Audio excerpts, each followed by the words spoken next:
LDBC, this is your boy Coach Shelton Harrison. You're live on the Coach Shelton Harrison Boxing and MMA Show live. Okay, folks, you know what? I want to talk to y'all this morning about the mistreatment of Celine Haga. And I want to talk to y'all, about the real reason why she lost. Um, and this is not anything at Amy Montenegro because it really wasn't Amy's fault. Amy just got in the octagon, she fought, and she did the best that she knew how. You know, it's not Amy's fault. It's not, it's not their corner's fault. It's just, it's the circumstance of the situation. But the mistreatment of Celine Haga, we really can't let this rest. We can't let it rest. I mean, there's no way that we can let this rest. See, let me tell you something. Fighters like Celine, this is why, I really enjoy doing the women's side of this channel. It's for fighters like Celine. They don't have the lawyers. They don't have the huge teams. They don't have the bank account to actually have people advocate. You know, fighters like Celine, they don't have thousands of followers. They're not in the 100,000 follower club. They just don't have that. And it's a lot of things that Celine don't have. But to be honest, for this woman not to have as much as she don't have, this woman is content with a lot of things in life. And I found that fascinating, just having that opportunity. And guys, I keep telling y'all, yes, it was an opportunity to talk to this woman. It was an opportunity to chat with this woman. Not talk to her, chat. It was an opportunity.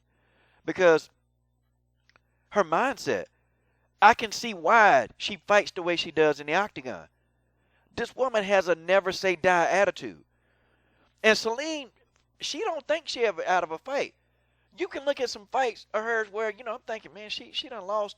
And then she come out and win the fight. See, when you look at Celine's record, right now she's 10-14. So that's very attractive to a lot of managers. Because, see, they think that, oh, okay, yeah, we're going to go in here and just completely dominate this 10-14 fighter. We're going to beat her. And, in most of those situations, Celine actually comes out winning those fights. That these managers, they think that Celine is just a stepping stone. But she's not. She really is a lot better than her record indicates, y'all. Her record, she better than what her record indicates. It has been one long struggle, for this woman to even get to the point to where she is in mixed martial arts. But I'm not going to tell the entire story. I'm just not. I'm going to let Celine tell you because she's going to be on the show. And she's going to talk about some of the things, a lot of different things.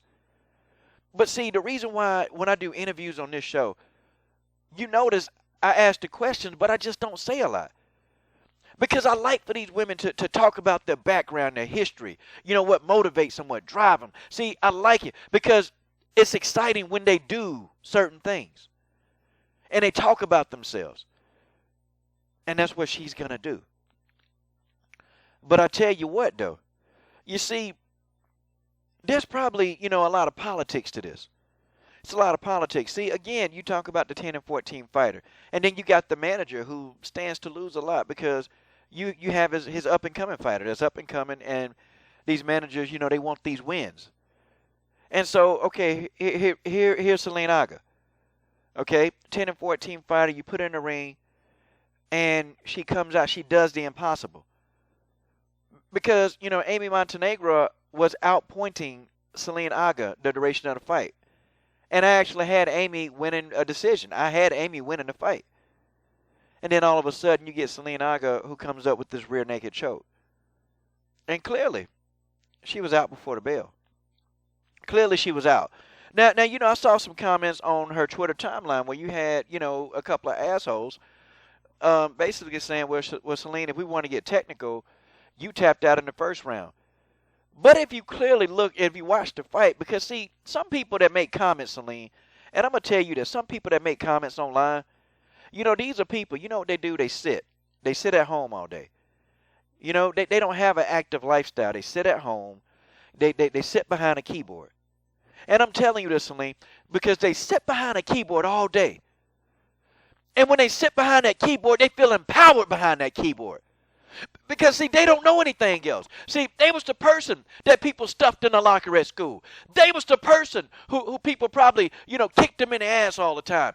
They were the person that people picked on them. That they didn't have any real friends. See, they get behind the keyboard, Celine. They get behind the keyboard and they talk. And now they're athletes. Now they've experienced life. And just because they have a keyboard and internet, now they think they know everything. But Celine, these people don't know anything. And that's why they type behind a keyboard. That's why they put their initials and they put their name. Because, see, on the internet, Celine, these people, they can be anything they want to be. But in real life, they're nothing. In real life, Celine, they're nothing. And that's just the way that is. Because the coach is telling you they're nothing. You see, I've seen these kind of people before. And I've seen them in real life. You see, that's the guy at work that just won't speak up for wrongdoings at work. You see, this is the guy that you see that you hang out with, that he's always disrespected and he never, ever speaks up. He's that person. See, you're a warrior in the octagon, Celine. This guy's a warrior on the keyboard. You got stupid people that type out dumb things online because they'll never be. And they'll never be on TV. Hey, Celine, think about how many times you've been on TV. They'll never be on TV because they don't have the drive and the work ethic that you do to be on TV. Got a lot that you can say. But I don't want to digress. And you know what? Let me tell you something. Also, too, Celine showed me a copy of the letter, and I feel like I can show this letter because it's also on her Twitter. And she showed a copy to Big John McCarthy. So, Celine, just let me know if, you definitely didn't want it on the video. I'll take the video down and I can start it over. But, I figured since she showed a copy to Big John McCarthy and it's online, so I figure you wouldn't mind. But I want to go through this letter with y'all because this is crazy. And I'm kind of pissed off about it.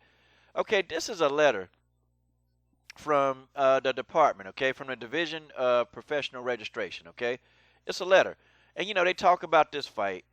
And, it's kind of crazy, man. It's crazy, like, are you serious? And I'm going to read this letter, and, man, it's intense. But it says, the Office of Athletics, in receipt of your formal complaint emailed to the office on January 23, 2017 regarding the outcome between Celine Haga and Amy Montenegro on January 14th at the Scottish Rite Temple in Kansas City, Missouri. Okay, we all know that.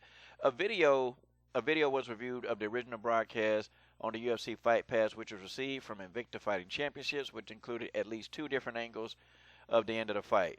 So you saw two different ends of the end of the fight because you got to be blind because Stevie Wonder could have saw this. A video shows that the referee did not make any determinations that the bout should be stopped prior to the bell sounding, ending the 3rd round and the end of the fight. Within seconds after the sounding of the bell, the referee indicated the Montenegro. You mean that Montenegro? So now you got a commission that can't even pose a complete sentence. Okay? Indicated that Montenegro was unconscious.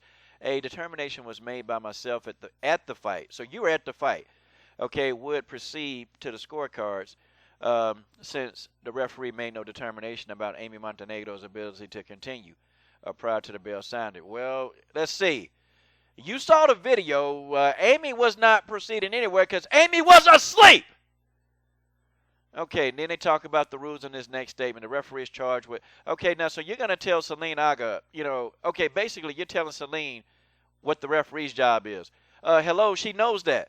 She knows what the referee's job is, and she trusted the referee to do his job. I mean, people, are you serious? Are you serious? Okay? You're telling Celine Haga the rules.